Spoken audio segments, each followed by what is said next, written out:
नमस्कार दोस्तों, स्वागत है आप सभी का आपके अपने YouTube channel study for GK में। और आज के इस वीडियो में जैसा कि आप देख पा रहे होंगे साथियों, आयोग को कवर करने जा रहे हैं। अगर आप भी एमपीपीएससी प्री की तैयारी करते हैं तो बने रहिए इस वीडियो में। हमने उन सभी आयोगों को इस वीडियो में रखा है साथियों जो एग्जाम के नज़रिए से काफ़ी महत्वपूर्ण है साथियों। तो आइए स्टार्ट करते हैं वीडियो को और पॉइंट टू पॉइंट समझते हैं साथियों। देखिएगा, सबसे पहले बात कर लेते हैं हम राष्ट्रीय बाल संरक्षण आयोग। राष्ट्रीय बाल संरक्षण आयोग से जितने भी पॉइंट बन सकते हैं exam of point of view से, तो उन सभी पॉइंटों को हमने इस वीडियो में रखा है साथियों। ये आप देख पा रहे होंगे जैसा कि। चलिए सबसे पहले बात कर लेते हैं राष्ट्रीय बाल संरक्षण आयोग के संदर्भ में। तो सबसे पहले मैं बात करता हूँ यहाँ पर। देखिए, इसका आदर्श वाक्य क्या है, आपसे पूछा जा सकता है। तो आपको ये वाक्य आपको जरूर याद रखना पड़ेगा। ये आदर्श वाक्य, इसका आदर्श वाक्य क्या है, भविष्यो रक्षति रक्षतः। ये आपको विशेष रूप से पॉइंट के रूप में याद रखना रहेगा। चलिए नेक्स्ट देखिएगा, यहाँ पर बात कर रहे हैं हम। ये सारे के सारे जो पॉइंट है ना साथियों, वन लाइनर फैक्ट है, और डायरेक्ट एग्जाम में आपके एग्जाम में देखने को मिल सकते हैं साथियों। देखिएगा, यहाँ पर बात कर रहे हैं सबसे पहले राष्ट्रीय बाल संरक्षण आयोग की स्थापना की। तो स्थापना कब की गई है इसकी? इसकी स्थापना की गई थी 5 मार्च 2007 को की गई थी साथियों। इसकी प्रकृति कैसी है, पूछा जाता है कि बताइए इसकी प्रकृति कैसी, संवैधानिक है, सांविधिक है? तो आप बताएंगे सांविधिक निकाय है। किस टाइप का निकाय है ये? एक सांविधिक निकाय है। और विशेष रूप से इसके गठन के बारे में आप याद रखेंगे। इसका जो गठन है, राष्ट्रीय बाल संरक्षण आयोग अधिनियम 2005 की धारा 3 के तहत इसका गठन किया गया। इसका हेडक्वार्टर नई दिल्ली में है। लगभग सभी आयोगों के जो हेडक्वार्टर हैं वो नई दिल्ली में, आपको याद रखना रहेगा। और इसका जो एक पोर्टल है, विशेष रूप से आपको याद रखना है, ई बाल निदान शिकायत निवारण पोर्टल है। विशेष रूप से आपको याद रखना है इस पोर्टल का नाम आपको। और एक और पोर्टल है इसी के संदर्भ में है, जिसे आप खोया पाया, विशेष रूप से आपको याद रखना रहेगा। खोया पाया पोर्टल है, ये विशेष रूप से आपको याद रखना रहेगा। और जिसमें से ये जानकारी अपडेटेड दी जाती है इस खोया पाया पोर्टल में। गुमे हुए बच्चों को पुनः घर वापसी से संबंधित है ये पोर्टल। पेंसिल पोर्टल भी आपको याद रखना, 3 पोर्टलों के नाम याद रखना है। एक तो ई बाल निदान पोर्टल है ना, और इसके अलावा खोया पाया portal, pencil portal. Pencil portal का यहाँ पर संबंध जो है बाल श्रम निवारण से संबंधित है, विशेष रूप से आपको याद रखना है। नोडल मंत्रालय की बात कर रहे हैं तो इसका जो राष्ट्रीय बाल संरक्षण आयोग का नोडल मंत्रालय है, केंद्रीय महिला एवं बाल विकास मंत्रालय जो है साथियों, इसका नोडल मंत्रालय है। और इसके संदर्भ में इसका जो उद्देश्य है साथियों, राष्ट्रीय बाल संरक्षण आयोग का, इसका क्या उद्देश्य है, तो विशेष रूप से आपको ये भी याद रखना रहेगा। इसका जो उद्देश्य है विशेष रूप से 0 से 18 वर्ष के बच्चों के अधिकारों का संरक्षण और संवर्धन करना साथियों, ये प्रमुख रूप से उद्देश्य याद रखना रहेगा। संरचना की बात कर लेते हैं। यहाँ पर स्ट्रक्चर में क्या होता है साथियों, देखिएगा तो इसके स्ट्रक्चर में जो होता है, एक अध्यक्ष होता है, विशेष रूप से आपको याद रखना है। और सदस्य होते हैं साथियों, न्यूनतम 2 सदस्य हो सकते हैं, जिसमें से न्यूनतम सदस्य रहेंगे, और इसमें 2 सदस्य जो रहेंगी वो महिला रहेंगे, और प्लस सचिव रहता है साथियों। तो ये इसका स्ट्रक्चर है साथियों, आपको याद रखना रहेगा। चलिएगा, कार्यकाल की बात कर लेते हैं। सबसे पहले तो इसका जो कार्यकाल है साथियों, इसका कार्यकाल 3 वर्ष या 65 वर्ष होता है साथियों, याद रखिएगा। 3 वर्ष या 65 वर्ष की आयु तक कार्यकाल होता है अध्यक्ष का। इसके अलावा जो सदस्य का कार्यकाल होता है 3 वर्ष और 60 वर्ष होता है, जो भी पहले पूर्ण हो उसके लिए। क्लियर है? इसके अलावा कार्यक्षेत्र की बात कर लेते हैं। तो कार्यक्षेत्र आप विशेष रूप से आप देख पा रहे होंगे, आयोग किशोर न्याय अधिनियम 2015, पॉक्सो एक्ट 2012 के तहत प्रावधानों, जो भी प्रावधान दिए गए उनकी निगरानी और महत्वपूर्ण जिम्मेदारी इसको सौंपी गई है साथियों। क्लियर है? चलिएगा, इसके अलावा देखिएगा, अब विशेष रूप से ये 2 पॉइंट आपको और याद रखना रहेगा। इसके जो वर्तमान जो अध्यक्ष है साथियों, ये इसके राष्ट्रीय बाल संरक्षण आयोग के अध्यक्ष है प्रियांक कानूनगो। और विशेष रूप से आपको याद रखना है प्रथम अध्यक्ष, इसके प्रथम अध्यक्ष जो है शांता सिन्हा, आपको याद रखना है ना, शांता सिन्हा है, ये आपको याद रखना है। और इसके अलावा जो वर्तमान है प्रियंका कानूनगो है, विशेष रूप से आप याद रखेंगे। क्लियर है? चलिएगा, अब बात कर लेते हैं सेकंड जो आयोग है, काफ़ी महत्वपूर्ण आयोग है, ये भारतीय निर्वाचन आयोग है। भारतीय निर्वाचन आयोग के संदर्भ में प्रश्न पूछे जा सकते हैं, क्योंकि अभी निर्वाचन संबंधी बहुत सारे अपडेट हुए हैं। और इसके अलावा अभी निर्वाचन भी चालू, निर्वाचन की प्रक्रिया चालू है, 5 विधानसभा चुनाव भी आयोजित किए जा रहे हैं। तो ये आयोग आपके लिए काफ़ी इंपॉर्टेंट हो सकता है। चलिएगा, तो सबसे पहले देखिएगा, यहाँ पर संवैधानिक स्थिति देख लेते हैं। तो ध्यान दीजिएगा, ये जो आयोग है आपका निर्वाचन आयोग, एक संवैधानिक निकाय है। कैसा निकाय है ये? संवैधानिक निकाय है। और इसका संविधान में वर्णन है, संविधान के भाग 5 में, और आर्टिकल 324 से 329 तक इसका उल्लेख है।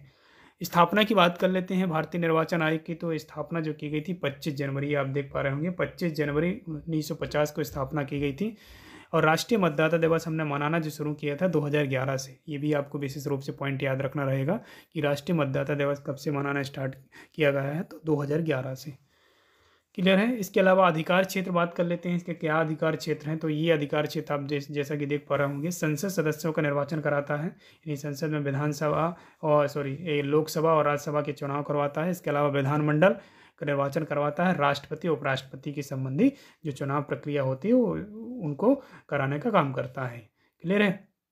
इसके अलावा शपथ जो बात कर लेते हैं, यहाँ पर शपथ कौन दिलाता है, इसके जो प्रमुख होते हैं तो राष्ट्रपति इनको शपथ दिलाते हैं। इसके अलावा जो पदावधि है, इसकी जो कार्यकाल होता है इसके अध्यक्ष का, उसका जो कार्यकाल होता है, निर्वाचन आयुक्त का जो कार्यकाल 6 वर्ष 65 वर्ष होता है निर्वाचन आयुक्त अधिनियम 1991 के तहत।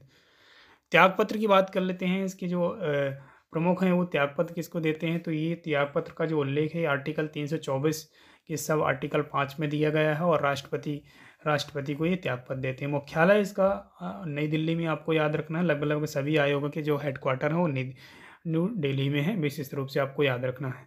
अब ये 3 पॉइंट और आपको याद रखना पड़ेगा क्योंकि ये काफ़ी महत्वपूर्ण हो जाते हैं एग्जाम के नज़रिए से। ये देखिएगा, मुख्य निर्वाचन आयुक्त जो हैं, प्रथम मुख्य निर्वाचन आयुक्त जो थे आपके सुकुमार सेन थे, ये विशेष रूप से आपको याद रखना है ना। इसके अलावा प्रथम महिला जो मुख्य निर्वाचन आयुक्त थी वो है BS रमा देवी, 1990 की बात कर रहे हैं। इसके अलावा जो अभी वर्तमान जो हैं अभी निर्वाचन आयुक्त, उनका नाम है राजीव कुमार। क्या नाम है साथियों? राजीव कुमार। आपको ये नाम जरूर याद रखना रहेगा। क्लियर है। चलिएगा, अब नेक्स्ट बात कर लेते हैं संघ लोक सेवा आयोग। काफ़ी महत्वपूर्ण आयोग है साथियों, याद रखिएगा, संवैधानिक आयोग है। और संघ लोक सेवा आयोग की बात कर लेते हैं। देखिएगा, संघ लोक सेवा आयोग के संदर्भ में सारे पॉइंट ये इंपॉर्टेंट हैं। देखिएगा, पहला ये कि इसकी स्थिति कैसी है, संवैधानिक स्थिति विशेष रूप से आपको याद रखना है। अनुच्छेद 315 में इसका उल्लेख किया गया है। अगर हम बात करेंगे तो भाग जो है इसका आर्टिकल, जो संविधान का भाग है, संविधान के भाग 15 में उल्लेख किया गया है। आर्टिकल 308 से 323 तक आपको याद रखना है विशेष रूप से। क्लियर है। चलिएगा, प्रकृति तो हमने देख ली इसकी संवैधानिक की, क्योंकि संविधान में इसका वर्णन है संविधान के भाग 14 में, और आर्टिकल 308 से 323 तक ये प्रमुख रूप से आर्टिकल हैं, है ना। तो विशेष रूप से आपको याद रखना है। स्थापना कब हुई है इसकी? UPSC की जो स्थापना की गई थी साथियों, याद रखिएगा, इसकी स्थापना 1 अक्टूबर 1926 को की गई थी ली आयोग की सिफारिश के आधार पर।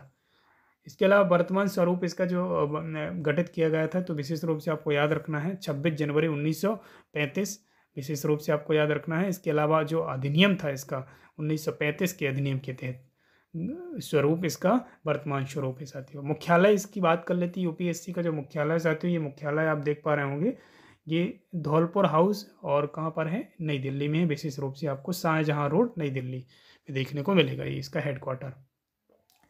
नोडल एजेंसी की बात कर रहे हैं तो UPSC और MPPSC की बात कर रहे हैं तो नोडल जो एजेंसी है इसके लिए कार्मिक मंत्रालय के तहत ही काम करते हैं, विशेष रूप से आपको याद रखना है। और कार्यकाल जो होता है इसका, जो कार्यकाल UPSC के अध्यक्ष का जो कार्यकाल होता है वो 6 वर्ष और 65 वर्ष होता है। विशेष रूप से आपको याद रखना है 6 वर्ष या 65 वर्ष की जो भी आयु पहले पूर्ण हो कंप्लीट, ये इसका कार्यकाल रहता है साथियों। क्लियर है। संरचना की बात कर लेते हैं तो इसमें जो संरचना में जो अध्यक्ष होते हैं, एक अध्यक्ष होते हैं, इसके अलावा 10 सदस्य होते हैं, प्लस एक आपका सचिव भी होता है। प्रथम अध्यक्ष की बात कर लेते हैं तो इसके जो प्रथम अध्यक्ष थे सरोज बारकर 1926 से 1932 तक थे। प्रथम भारतीय अध्यक्ष की बात कर लेते हैं तो HK कृपलानी जो थे इसके प्रथम अध्यक्ष थे, भारतीय, है ना। विशेष रूप से प्रथम महिला अध्यक्ष कौन थी? रोज विलियन वैत्यू का नाम आपको याद रखना है, रोज मिलियन वैत्यू। और वर्तमान में जो इसके अध्यक्ष है वो है मनोज सोनी जी, इनका नाम आपको जरूर याद रखना रहेगा आपको, है ना, विशेष रूप से ध्यान देना रहेगा। वर्तमान सचिव कौन है इसके? IAS वसुधा मिश्रा आपको याद रखना है, इनके वर्तमान क्या है? सचिव है इसके UPSC के। अब बात कर लेते हैं कैग, बहुत ही महत्वपूर्ण निकाय है साथियों। कैग की बात कर लेते हैं, है ना। देखिएगा, नियंत्रक एवं महालेखा परीक्षक की बात कर रहे हैं तो यहाँ पर कुछ महत्वपूर्ण बिंदु हैं जो आपको याद रखना कंपलसरी। देखिएगा, यहाँ पर संवैधानिक स्थिति है इसकी, संविधान के भाग 5 में वर्णन है और अनुच्छेद 148 से 151 तक इसका उल्लेख किया गया है संविधान में। प्रकृति स्वतंत्र और कैसा है? एक संवैधानिक निकाय है। इसकी स्थापना की बात करें तो अंग्रेजों के ज़माने में इसकी स्थापना की गई थी, 1858 में की गई थी। लेकिन वर्तमान जो स्वरूप है इसका संवैधानिक नज़रिए से अगर हम बात करें तो 26 जनवरी 1950 को इसकी स्थापना की गई थी। क्लियर है। मुख्यालय सभी का हमने बताया कि सभी के मुख्यालय लगभग कहाँ पर है? नई दिल्ली में है। और प्रथम जो कैग थे एडवर्ड ड्रमंड, आपको याद रखना है। इसके अलावा प्रथम भारतीय कैग की बात कर रहे हैं तो भारतीय जो कैग हैं वी नरहरि राव, इनका विशेष रूप से नाम आपको याद रखना ही प्रथम भारतीय कैग थे। और वर्तमान जो कैग हैं वो आपको याद रखना है गिरीश चंद्र मुर्मू, इनका नाम जरूर याद रखिएगा, थोड़ा सा डिफिकल्ट है, एक बार रिपीट करता हूँ, गिरीश चंद्र मुर्मू आपको याद रखना है। और 14वें नंबर के कैग हैं आपको विशेष रूप से याद रखना रहेगा। चलिएगा, अब बात कर लेते हैं नीति आयोग की। साथियों, नीति आयोग काफ़ी महत्वपूर्ण निकाय है, विशेष रूप से आपको ध्यान देना रहेगा। नीति आयोग, सबसे पहले आपसे नाम पूछा जाएगा, नीति का कंप्लीट नेम क्या होता है, तो नीति का पूर्ण रूप से जो नाम है इसका विशेष रूप से, ये नाम आपको जरूर याद रखना रहेगा, national institution for transforming India, है ना, भारतीय परिवर्तन संस्थान आपको याद रखना है, भारत परिवर्तन संस्थान। उपनाम की अगर बात करें तो इसका उपनाम है भारत का थिंक टैंक के रूप में जाना जाता है। स्थापना की बात कर रहे हैं तो 1 जनवरी 2015 को इसकी स्थापना की गई थी नीति आयोग की, और इसकी जो प्रकृति है कार्यकारी निकाय है विशेष रूप से। और प्रथम जो अध्यक्ष है अरविंद पनगड़िया, इसके उपाध्यक्ष थे इसके प्रथम मुख्य कार्यकारी जो सीईओ होते हैं साथियों, इसके सीईओ कौन थे प्रथम, तो इनका नाम आपको याद रखना है सिंधु श्री कुल्लर, ये पूछा गया प्रश्न है। और वर्तमान उपाध्यक्ष आप दिमाग में बैठा लीजिए, ये प्रश्न आपके एग्जाम में जरूर छपने वाला है। वर्तमान जो उपाध्यक्ष श्री सुमन बेरी का नाम आपको याद रखना है। क्लियर है। और इसके वर्तमान जो सीईओ हैं वो जरूर आप याद रखेंगे, वी.आर. सुब्रमण्यम, आपको नाम याद रखना है। क्लियर है। चलिएगा, अब बात कर लेते हैं राष्ट्रीय हरित न्यायाधिकरण यानी एनजीटी की बात कर लेते हैं। ये भी काफ़ी महत्वपूर्ण निकाय है, विशेष रूप से ध्यान दीजिएगा। इसकी जो स्थापना है, इसकी स्थापना की गई थी आपकी 18 अक्टूबर 2010 को। इसका गठन जो है एनजीटी अधिनियम 2010 की धारा 3 के तहत गठित किया गया है। स्वरूप जो है न्यायिक एवं वैधानिक निकाय है। हेडक्वार्टर की बात कर चुके हैं हम पहले ही, लगभग सभी के हेडक्वार्टर नई दिल्ली में है। और इसका जो संगठन है यानी इसमें जो प्रमुख रूप से जो सदस्य और अध्यक्ष रहते हैं, एक न्यायिक सदस्य होते हैं, कम से कम 10 और अधिकतम 20 हो सकते हैं। विशेष अगर हम बात करें तो विशेष रूप से जो विशेषज्ञ जो सदस्य होते हैं उनमें कम से कम 10 एवं अधिकतम 20 सदस्य हो सकते हैं। तो न्यायिक सदस्य होते हैं और विशेषज्ञ सदस्य होते हैं, इसमें 2 प्रकार के सदस्य होते हैं। तो कार्यकाल की बात कर लेते हैं। यहाँ पर कार्यकाल देखिएगा, इसकी कार्यकाल की बात कर रहे हैं 4 वर्ष 70 वर्ष की आयु पर, जो भी पहले हो जाए। न्यायिक सदस्य का कार्यकाल 4 वर्ष से 67 वर्ष की आयु तक होता है, जो भी पहले हो कार्यकाल में। विशेषज्ञ जो सदस्य हैं उनका 4 वर्ष 65 वर्ष है, थोड़ा सा कार्यकाल में थोड़ा सा डिफरेंट है, अब एक बार जरूर याद रख लीजिए इसको। क्लियर है। अध्यक्ष की योग्यता की बात कर रहे हैं तो यदि यहाँ पर देखिएगा, अध्यक्ष की योग्यता सर्वोच्च न्यायालय का न्यायाधीश रहा हो अथवा न्यायालय का मुख्य न्यायाधीश रहा हो। क्लियर है। चलिएगा, अब नेक्स्ट देखिएगा, इसके जो क्षेत्रीय कार्यालय हैं ये काफ़ी महत्वपूर्ण है साथियों। क्षेत्रीय कार्यालय जरूर देखिए लीजिएगा। इसके क्षेत्रीय कार्यालय जो हैं, इसके 4 क्षेत्रीय कार्यालय हैं, एक भोपाल, पुणे, कोलकाता, चेन्नई में है ना, विशेष रूप से आपको याद रखना है। और प्रथम जो अध्यक्ष हैं, इसके प्रथम अध्यक्ष कौन है ये जरूर आप याद रखेंगे, न्यायमूर्ति श्री लोकेश्वर सिंह पंटा। कौन थे? लोकेश्वर सिंह पंटा इसके प्रथम अध्यक्ष थे। और वर्तमान अध्यक्ष है न्यायमूर्ति प्रकाश श्रीवास्तव। अब बात कर लेते हैं यहाँ पर राष्ट्रीय मानवाधिकार आयोग की। राष्ट्रीय मानवाधिकार आयोग के बारे में के संदर्भ में जो भी पॉइंट हैं यहाँ पर सारे के सारे महत्वपूर्ण हैं साथियों। लोगों को उनके मानव अधिकारों से, ये लाइन आपको जरूर याद रखनी है, थॉट है, और ये कहा था नेल्सन मंडेला जी ने। याद रखना है, लोगों को उनके मानव अधिकारों से वंचित करना, उनकी मानवता को चुनौती देना है, नेल्सन मंडेला का कथन है, ये आपको जरूर याद रखना रहेगा। इसके अलावा इसके गठन की बात कर लेते हैं तो इसका जो गठन मानव अधिकार संरक्षण अधिनियम धारा 3 के तहत गठन किया गया है। ये स्थापना की डेट आपको जरूर याद रखनी है, ये डेट आप याद रखें या ना रखें ऊपर वाले, लेकिन ये डेट आपको जरूर याद रखनी है, 12 अक्टूबर 1993। नियुक्ति पीएम की अध्यक्षता वाली 6 सदस्यीय समिति की सिफारिश के आधार पर की जाती है नियुक्ति इसकी, विशेष रूप से आपको याद रखना है। कार्यकाल विशेष रूप से आप याद रखेंगे, इसका कार्यकाल 3 वर्ष 70 वर्ष की आयु तक होता है, विशेष रूप से आपको याद रखना है 3 वर्ष या फिर 70 वर्ष की आयु, जो भी पहले पूर्ण हो। अध्यक्ष और सदस्य दोनों की बात कर रहे हैं यहाँ पर। और इसके अलावा यहाँ पर अध्यक्ष की बात कर रहे हैं तो अध्यक्ष कौन बनते हैं इसके? उच्चतम न्यायालय का सेवानिवृत्त मुख्य न्यायाधीश या अन्य न्यायाधीश हो सकती है। इसके अलावा पूर्णकालिक जो सदस्य होते हैं 2 होते हैं, इसमें से एक सदस्य जो होता है उच्चतम न्यायालय का सेवानिवृत्त न्यायाधीश हो सकता है, या किसी उच्च न्यायालय का सेवानिवृत्त जो न्यायाधीश है मुख्य न्यायाधीश वो बन सकता है साथी, यहाँ पर बात कर रहे हैं। क्लियर है। इसके अलावा हम देखिए यहाँ पर बात कर रहे हैं, सबसे मेन जो मुद्दा है ये आपको मुद्दे की बात कर रहे हैं, और मुद्दे में सबसे पहले आपको यहाँ पर याद रखना रहेगा इसके प्रथम अध्यक्ष कौन थे साथियों। हेडक्वार्टर तो पहले ही बता दिया, हेडक्वार्टर कहाँ पर है? न्यू दिल्ली में, और इसका प्रतिवेदन जो है केंद्र सरकार को सौंपा जाता है, और इसके जो प्रथम जो अध्यक्ष है न्यायमूर्ति रंगनाथ मिश्रा हैं। वर्तमान अध्यक्ष हैं श्री कौन है, अरुण कुमार मिश्रा। चलिएगा, अब नेक्स्ट देखिएगा, यहाँ पर बात कर रहे हैं राष्ट्रीय महिला आयोग। ये भी काफ़ी महत्वपूर्ण निकाय है। महिला आयोग की बात कर रहे हैं तो इसके गठन के बारे में आपको याद रखना है। महिला आयोग अधिनियम बना था 1990 में। धारा 3 के तहत इसकी स्थापना की गई 31 जनवरी 1992 को। राष्ट्रीय महिला आयोग की स्थापना कब हुई है? 31 जनवरी 1992 को केंद्र सरकार द्वारा नियुक्ति की जाती है। और संरचना में आपको याद रखना है, ये संरचना है। इसमें संरचना में एक अध्यक्ष और 5 सदस्य होते हैं, जिसमें SC और ST के एक एक व्यक्ति का होना अनिवार्य है, और एक सचिव होता है। प्रकृति संवैधानिक है क्योंकि एक्ट के तहत इसका गठन किया गया है, और इस सलाहकारी निकाय है।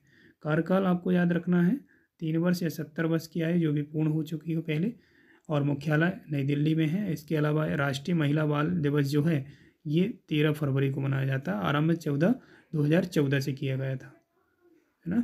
इसके अलावा अंतर्राष्ट्रीय महिला दिवस कब मनाते हैं? तो अंतर्राष्ट्रीय महिला दिवस जो है 8 मार्च को मनाते। पूछा गया प्रश्न है, ये भी आपको याद रखना है। और साथ ही में आपको नोडल एजेंसी का नाम जरूर याद रखना रहेगा। इसके नोडल एजेंसी का नाम है महिला एवं बाल विकास मंत्रालय। क्लियर है। और इसका जो आदर्श वाक्य है, इसका आदर्श वाक्य आप नीचे ही देख पा रहे होंगे। आदर्श वाक्य है महिलाओं के अधिकारों का सतत संरक्षण। चलिए, अब यहाँ पर 2 पॉइंट आपको जरूर याद रखना रहेगा, क्योंकि ये काफ़ी महत्वपूर्ण पॉइंट है। इसमें से आपसे पूछा जाएगा कि बताइए प्रथम अध्यक्ष कौन थे, तो आपको श्रीमती जयंती पटनायक का नाम आपको याद रखना। वर्तमान जो अध्यक्ष हैं श्रीमती रेखा शर्मा के बारे में आपको याद रखना है। और पहला जो अध्यक्ष जो आपको जयंती पटनायक है, उनका नाम जरूर याद रखना रहेगा आपको। चलिए, अब नेक्स्ट आयोग आता है आपका राष्ट्रीय अनुसूचित जाति आयोग। विशेष रूप से आपको याद रखना है, काफ़ी महत्वपूर्ण निकाय है ये। चलिएगा, देखिएगा, यहाँ पर बात कर रहे हैं। देखिएगा, इसके गठन की बात कर लेते हैं। सबसे पहले मुख्य बिंदु यहाँ पर ध्यान दीजिएगा। देखिएगा, सबसे पहले बात कर लेते हैं संवैधानिक निकाय। कैसे निकाय? संवैधानिक निकाय है तो संविधान में कहीं ना कहीं वर्णन है।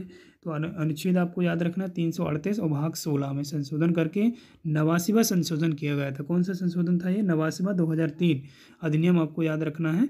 इसके तहत क्या किया गया था? राष्ट्रीय अनुसूचित जाति आयोग की स्थापना की गई थी, पृथक रूप से आपको याद रखना है। इसके अलावा जो गठन है अनुच्छेद 338 आपको याद रखना है। इसके तहत स्थापना 19 फरवरी 2004 को, और मुख्यालय नई दिल्ली में है, और नियुक्ति राष्ट्रपति द्वारा की जाती है। प्रतिवेदन भी राष्ट्रपति को ही सौंपता है ये आयोग। संरचना में आपको याद रखना अध्यक्ष और उपाध्यक्ष और 3 सदस्य होते हैं। कार्यकाल आपको याद रखना रहेगा 3 वर्ष या 70 वर्ष जो भी आयु पहले हो। और इसके अलावा आपको याद रखना है इसमें प्रथम, यहाँ पर देख लीजिए, प्रथम अध्यक्ष और वर्तमान अध्यक्ष, ये मुख्य रूप से आपको याद रखना है। प्रथम अध्यक्ष जो थे इसके श्री सूरजभान सिंह, और वर्तमान जो अध्यक्ष थे विजय सांपला, आपको याद रखना है। चलिएगा, नेक्स्ट आयोग आता है राष्ट्रीय अनुसूचित जनजाति आयोग। अभी SC की बात की है, अब ST की बात कर लेते हैं। देखिए, सबसे पहले मैं बता दूं कि ये भी संवैधानिक आयोग है। संविधान में वर्णन है संविधान के भाग 16 में, और अनुच्छेद जो है आपको विशेष रूप से 338 है, और सब आर्टिकल है ये 338A, है ना, स्थापित किया गया। 338 ये की बात कर रहे हैं, नहीं का की बात कर रहे हैं। अध्यक्ष उपाध्यक्ष जो सदस्य होते हैं, है ना, 3 सदस्य होते हैं, एक अध्यक्ष एक उपाध्यक्ष और 3 सदस्य। कार्यकाल 3 वर्ष 70 वर्ष, 3 वर्ष या 70 वर्ष कार्यकाल है इसका। और स्थापना जो है इसकी 19 फरवरी 2004 को स्थापना। दोनों ही डेटें सेम ही हैं, ये डेट आपको याद रखना है स्थापना की। 89वां संविधान संशोधन आपको याद रखना। मुख्यालय नई दिल्ली में है, नियुक्ति राष्ट्रपति द्वारा, और प्रतिवेदन भी राष्ट्रपति को सौंपते हैं आयोग। क्लियर है। इसके अलावा क्षेत्रीय कार्यालय की बात कर लेते हैं। तो भोपाल, रायपुर, जयपुर, शिलांग, भुवनेश्वर, रांची, यहाँ पर क्या है इसके क्षेत्रीय कार्यालय है। अब ध्यान दीजिएगा, महत्वपूर्ण बिंदु हैं 3, और तीनों के तीनों बिंदु आपके काफ़ी महत्वपूर्ण हैं। ये एग्जाम के पॉइंट ऑफ व्यू से काफ़ी महत्वपूर्ण है। प्रथम अध्यक्ष श्री कुंवर सिंह, और श्रीमती प्रथम महिला अध्यक्ष जो थी श्रीमती उर्मिला सिंह थी, एकमात्र महिला अध्यक्ष, इसलिए विशेष रूप से आपको याद रखना है। वर्तमान अध्यक्ष श्री हर्ष चौहान। चलिएगा, अब नेक्स्ट देख लेते हैं सामाजिक शैक्षणिक जो पिछड़े वर्गों हेतु, यानी जो आपका OBC जो कमीशन है, इसकी बात कर लेते हैं। OBC कमीशन की बात कर लेते हैं। चलिएगा, ध्यान दीजिएगा, इसकी स्थापना की बात कर रहे हैं। अप्रैल 1993 में स्थापना की गई थी, विशेष रूप से आपको याद रखना है। और संवैधानिक दर्जा दिया गया है, साथियों याद रखिएगा। अब 102वां संविधान संशोधन के तहत 2018 एक्ट जो था वो 2018 का एक्ट था। और कौन सा अनुच्छेद नया जोड़ा गया है? तो 338B जोड़ा गया है साथियों, है ना। ये विशेष रूप से आपको याद रखना रहेगा। अब इसकी जो प्रकृति कैसी है साथियों? संवैधानिक, क्योंकि संविधान में वर्णन है। है ना। संरचना में अध्यक्ष, उपाध्यक्ष और सदस्य, है ना। एससी और एसटी और ओबीसी कमीशन, इन तीनों में संरचना में कोई भी चेंजेस है नहीं है, विशेष रूप से आपको याद रखना रहेगा। कार्यकाल 3 वर्ष 70 वर्ष सेम कार्यकाल है, वही कार्यकाल जो एससी और एसटी आयोग के अध्यक्ष का था।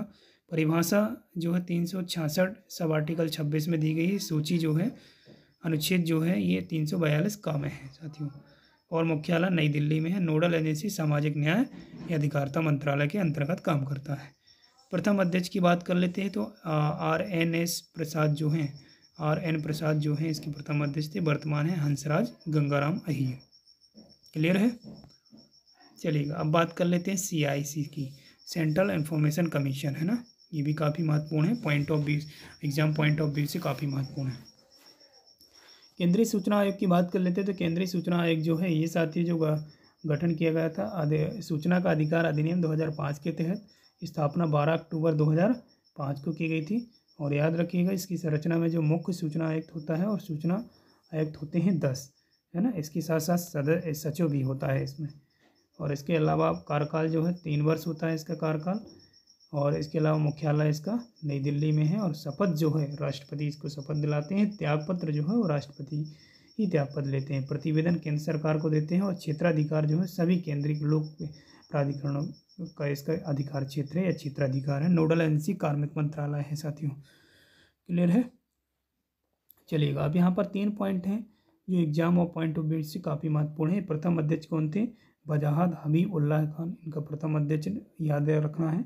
और प्रथम महिला अध्यक्ष दीपक संधू याद रखेंगे। और वर्तमान अध्यक्ष जो है यशवर्धन कुमार सिन्हा जरूर याद रखेंगे। चलिए अब बात कर लेते हैं यहाँ पर साथियों केंद्रीय सतर्कता आयोग की। तो केंद्रीय सतर्कता आयोग को आपको याद रखना है। इसकी स्थापना आप की गई थी 11 फरवरी, ये आप देख पा रहे होंगे 11 फरवरी 1964 को स्थापना की गई थी। सांविधिक के रूप में दर्जा दिया गया था 11 सितंबर 2003 के तहत दिया गया था। 3 में दिया गया था इसको क्या विशेष रूप से सांविधिक निकाय है ना। इसका हेडक्वार्टर नई दिल्ली में आप देख पा रहे होंगे। ये पॉइंट अब आपको ध्यान देना रहेगा। यहाँ पर देखिएगा ये पॉइंट आपको ध्यान देना है। मुख्यालय प्रकृति सांविधिक है, सांवैधानिक नहीं है। नियुक्ति जो है इस राष्ट्रपति द्वारा की जाती है। शपथ भी राष्ट्रपति द्वारा दिलाई जाती है। और नियुक्ति और जो समिति जो होती है समिति के द्वारा, तो इसमें जो समिति में जो प्रमुख होते हैं वो अध्यक्ष PM होते हैं। और सदस्य होते हैं गृह मंत्री, लोकसभा के विपक्ष के नेता होते हैं। संरचना की अगर बात करें तो मुख्य आयुक्त होते हैं और 2 अधिकतम आयुक्त होते हैं और 1 सचिव होते हैं साथियों। ये क्या है इसकी संरचना में है। विशेष रूप से ये पॉइंट ही आपको याद रखना है। पदावधि 4 वर्ष या 65 वर्ष विशेष रूप से आपको याद रखना है। पुनर्नियुक्ति के पात्र नहीं होंगे, विशेष रूप से आपको याद रखना। उसी पद में पुनर्नियुक्ति के पात्र नहीं है ये। सत्यनिष्ठा सूचकांक परियोजना, सूचकांक जो जारी करता है आदर्श वाक्य, सत्यनिष्ठा और प्रतिज्ञा, है ना। विशेष रूप से आपको याद रखना। डिजिटल पोर्टल लॉन्च किया गया है VIGI, है ना, याद रखना है। उद्देश्य जो है प्रशासन में भ्रष्टाचार पर नियंत्रण रखना, ये आप उद्देश्य देख सकते हैं। नोडल एजेंसी तो आपको याद ही हो गई होगी, कार्मिक मंत्रालय विशेष रूप से आपको याद रखना है। ये भी नोडल एजेंसी है इसकी। और इसके अलावा बात कर रहे हैं हम प्रथम मुख्य सतर्कता आयुक्त की, तो ये श्रीनिवास जी का जो नाम है ये आपको याद रखना है। वर्तमान मुख्य सतर्कता जो आयुक्त हैं वो प्रवीण कुमार श्रीवास्तव हैं। चलिएगा साथियों, तो आज के इस वीडियो में बस इतना ही। और सारे के सारे हमने आयोग जो है अपडेटेड लिए हैं साथियों। अगर वीडियो आपको हेल्पफुल लगता है तो चैनल को सब्सक्राइब करना बिल्कुल ना भूलिएगा। और वीडियो में चैनल में पहली बार है तो बेल आइकन को जरूर ऑन कीजिएगा। चलिए मिलते हैं नेक्स्ट वीडियो में। जय हिंद।